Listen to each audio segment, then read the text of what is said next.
سورہ بقرہ کا مختصر تعارف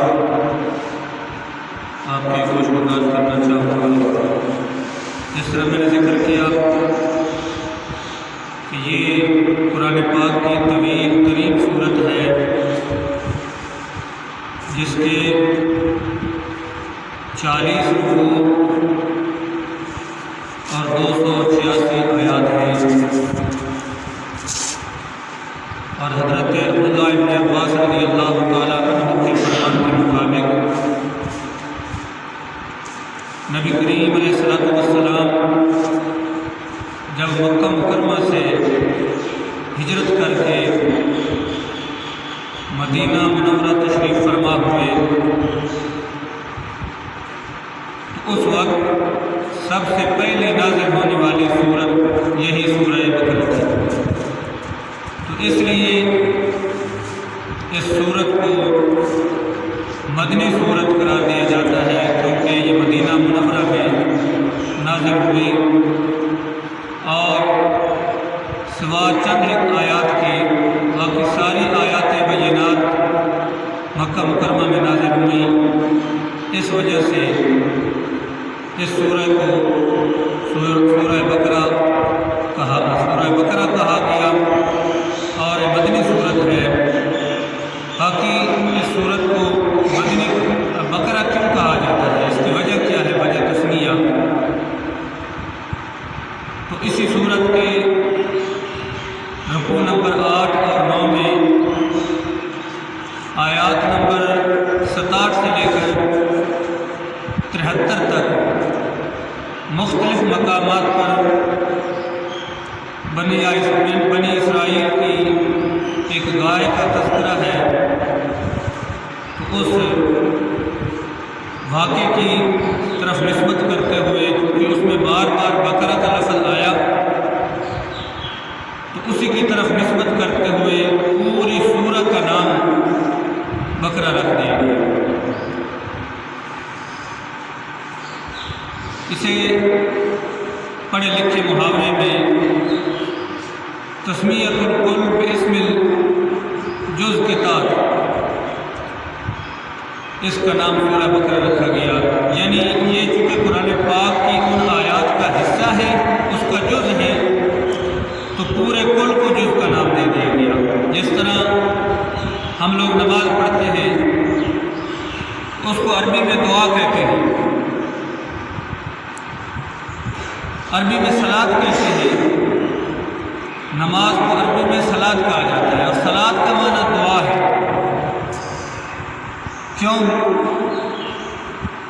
کیونکہ جب نماز شروع کرتے ہیں تو سورۃ فاتحہ شریف کے اندر ہم دعا مانگتے ہیں، اہدنا الصراط المستقیم صراط الذین انعمت علیہم غیر المغضوب علیہم ولا الضالین۔ اسی طرح جب آخر میں پہنچتے ہیں تو پھر دعا مانگتے ہیں، رب اجعلنی مقیم الصلاۃ ومن ذریتی ربنا وتقبل دعاء ربنا اغفر لی ولوالدی وللمؤمنین یوم یقوم الحساب۔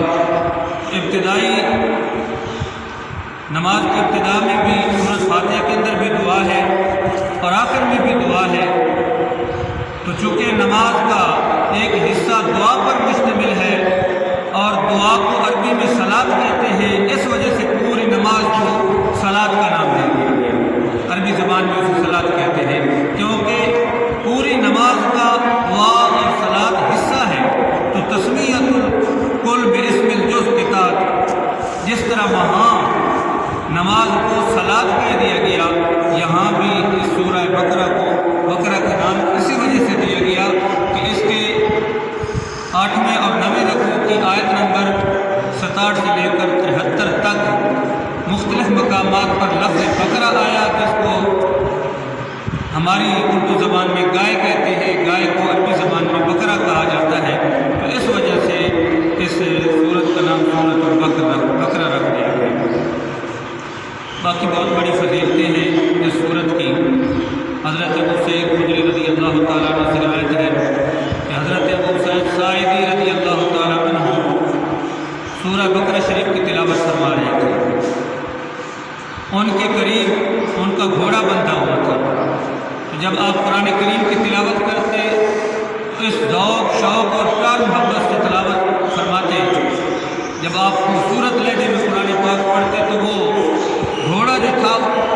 اچھلنے لگ جاتا، اپنی جگہ سے کودنے لگ جاتا، چنانچہ وہ قرات بند کر دیتے۔ جب دوبارہ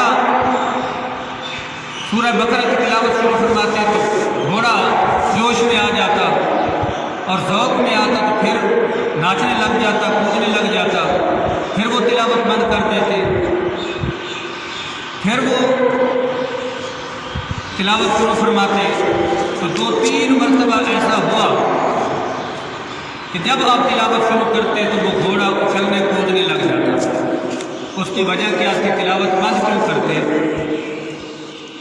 ان کا چھوٹا سا بچہ یحییٰ جس کا نام تھا وہ قریب سویا ہوا تھا، تو انہیں خطرہ لاحق ہو جاتا کہ اگر میں اسی طرح قرآن کریم کی تلاوت کرتا رہوں تو یہ گھوڑا اسی طرح اچھلتا کودتا رہے گا، اور قریب ہے، مجھے ڈر ہے کہ کہیں میرے بچے کو پاؤں کے نیچے نہ روند ڈالے، تو اس وجہ سے تلاوت بند کر دیتے۔ لیکن دیکھیں قرآن پاک کی تلاوت میں لذت کتنی ہے، کتنا ذوق ہے کہ انسان تو انسان رہے، جانور بھی اگر خوبصورت لہجے میں قرآن کریم پڑھا جائے تو جانور بھی وجد میں آ جاتے ہیں، تو انسان تو پھر بھی انسان ہے، سمجھنے والا ہے، عقل و شعور کی دولت سے مالا مال ہے، تو صحیح سمجھ کر سمجھا جائے اور پڑھا جائے قرآن کریم کو۔ وَإِذَا سَمِعُوا مَا أُنزِلَ إِلَى الرَّسُولِ تَرَىٰ أَعْيُنَهُمْ، اے محبوب آپ دیکھو گے کہ جب اے لوگوں تم دیکھو گے کہ جب اللہ کا کلام لوگوں کے سامنے پڑھا جاتا ہے تو ان کے آنکھوں سے آنسو بہہ نکلتے ہیں۔ وَاجِلَتْ قُلُوبُهُمْ إِذَا تُلِيَتْ عَلَيْهِمْ، اور جب اللہ والوں کے سامنے قرآن آیات پڑھی جاتی ہیں تو ان کے دل لرز اٹھتے ہیں اور ان کی آنکھیں بہہ پڑتی ہیں۔ تو یہ قرآن کریم کا اعجاز ہے کہ قرآن کریم کی جب تلاوت سنی جائے، تلاوت پڑھی جائے، پورے ذوق اور شوق کے ساتھ سمجھا جائے تو پھر دل لرزنے لگ جاتے ہیں، آنکھوں سے آنسو چھلک پڑتے ہیں۔ تو بہرحال یہ گھوڑا ہے جو قرآن کریم کی تلاوت سن کر اپنے آپ میں نہ رہ سکا، اچھلنے کودنے لگ گیا، تو انہیں فکر لاحق ہوئی کہ کہیں میرا بچہ اس کے پاؤں کے نیچے آ کر کچلا نہ جائے۔ تو وہ اٹھے، اپنے بچے کو سائڈ پہ کیا، تلاوت بند کر دی۔ جب باہر نکلے تو دیکھا کہ آسمان کے نیچے ایک سائبہ نظر آتا ہے اور اس سائبہ میں روشن چراغ ہے۔ وہ بڑے حیران ہوئے اور تھوڑی ہی دیر میں وہ سائبہ ہٹ گیا۔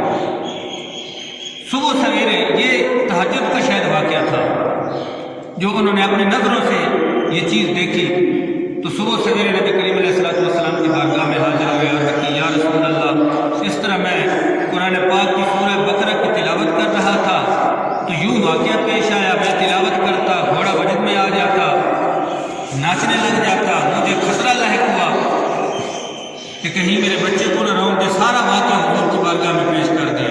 آپ نے ارشاد فرمایا اقرا یا ابن حذیر، اقرا یا ابن حذیر، قرآن کریم پڑھتے رہا کرو۔ اور ارشاد فرمایا جانتا ہے وہ کیا چیز تھی جو سائبہ بن کر تیرے سر کے اوپر آسمان کے نیچے تھی، جس میں روشن چراغ تھے؟ ماذا تھا، وہ کیا چیز تھی؟ عرض کی یا رسول اللہ میں تو نہیں جانتا کیا تھا۔ آپ نے فرمایا تلک الملائکۃ دنت لصوتک، وہ رب کی رحمت کے فرشتے سائبہ بن کر تیری آواز کو سننے کے لیے تشریف لا چکے۔ اور فرمایا کہ اگر تم لو قرأت لأسبحت، اگر تو اسی طرح سورہ بقرہ کی تلاوت کرتا رہتا تو سو کر لیتا، حتی ينظر الناس الیہا لا تتواری منہم، یہاں تک کہ مدینے کی بستی کے لوگ اس سارے فرشتوں کی رحمت کے سائبان جو تھے اسے اپنی آنکھوں سے دیکھ لیتے۔ تو یہ برکت ہے قرآن کریم کی اور اس سورت کی۔ حضرت ابو ہریرہ رضی اللہ تعالیٰ عنہ سے روایت ہے، آپ فرماتے ہیں کہ نبی کریم علیہ الصلوۃ والتسلیم نے ارشاد فرمایا کہ اپنے گھروں کو قبرستان نہ بناؤ، یعنی کبھی کبھار کسی نہ کسی وقت ان میں اللہ کی عبادت کیا کرو۔ ویسے بھی رسول اللہ صلی اللہ علیہ وسلم کا معمول مبارک تھا کہ آپ اپنے گھر میں نوافل کی نماز کو اکثر، حتیٰ کہ نماز کے لیے جو سنتیں پڑھی جاتی ہیں وہ بھی رسول کریم صلی اللہ علیہ وسلم اپنے حجرے میں وہ سنتیں پڑھ کے فرائض کے لیے آپ مسجد نبوی شریف میں تشریف لے جایا کرتے تھے۔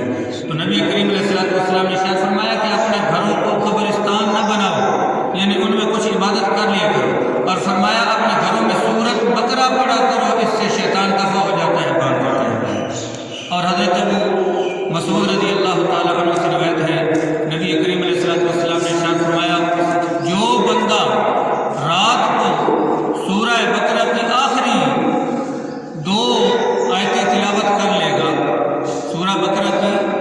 آخری دو آیتیں وہ کہاں سے شروع ہوتی ہیں؟ آمن الرسول بما انزل الیہ من ربہ والمؤمنون سے لے کر فانصرنا علی القوم الکافرین تک 2 آیات بنتی ہیں۔ فرمایا جو آدمی رات کو اپنے گھر میں سورہ بقرہ کی 2 آخری آیتیں تلاوت کر لے گا تو اللہ رب العزت ان 2 آیتوں کو آنے والی مصیبتوں کے لیے کافی فرما دے گا۔ جو مصیبتیں تکلیفیں آ رہی ہیں یہ 2 آیتیں اس کے لیے کافی ہو جائیں گی۔ اور اسی طرح حضرت ابو ہریرہ رضی اللہ تعالیٰ عنہ سے روایت ہے، نبی کریم علیہ الصلوۃ والتسلیم نے ارشاد فرمایا کہ لوگوں ہر چیز کی ایک بلندی ہوتی ہے، جس طرح سورہ یاسین شریف کے بارے میں لکل شیء قلب وقلب القرآن یاسین، ہر شے کا دل ہوتا ہے، لوگوں قرآن کا دل یاسین شریف ہے۔ اسی طرح فرمایا لوگوں ہر چیز کی کوئی نہ کوئی بلندی ہوتی ہے، اور قرآن کی بلندی جو ہے وہ سورہ بقرہ شریف ہے۔ قرآن کی بلندی سورہ بقرہ شریف ہے۔ اور ارشاد فرمایا کہ قرآن کی تمام سورتوں کی سردار، بلکہ تمام آیتوں کی سردار آیت الکرسی، وہ بھی اسی صورت کے اندر موجود ہے۔ تو آیت الکرسی پڑھنے سے گھر کی حفاظت ہو جاتی ہے، اور جان اگر دم کر کے جسم پہ پھونک مار دی جائے تو جان بھی محفوظ رہتی ہے، مال بھی محفوظ رہتا ہے، گھر بھی محفوظ رہتا ہے۔ تو وہ آیتوں کی سردار آیت الکرسی بھی اسی سورہ بقرہ شریف کا حصہ ہے، اور قرآن کی سب سے بڑی آیت بھی اسی سورہ بقرہ شریف میں موجود ہے۔ تو بہت بڑے اس کے علاوہ بھی فضائل و کمالات ہیں۔ یہ قرآن پاک کی دوسری صورت ہے، انشاءاللہ کل سے اس کا آغاز ہوگا۔ اللہ تعالیٰ قرآن پاک کو پڑھنے، سمجھنے، اس کی تلاوت سے فائدہ اٹھانے اور سمجھ پڑھ کر عمل کرنے کی توفیق نصیب فرمائے۔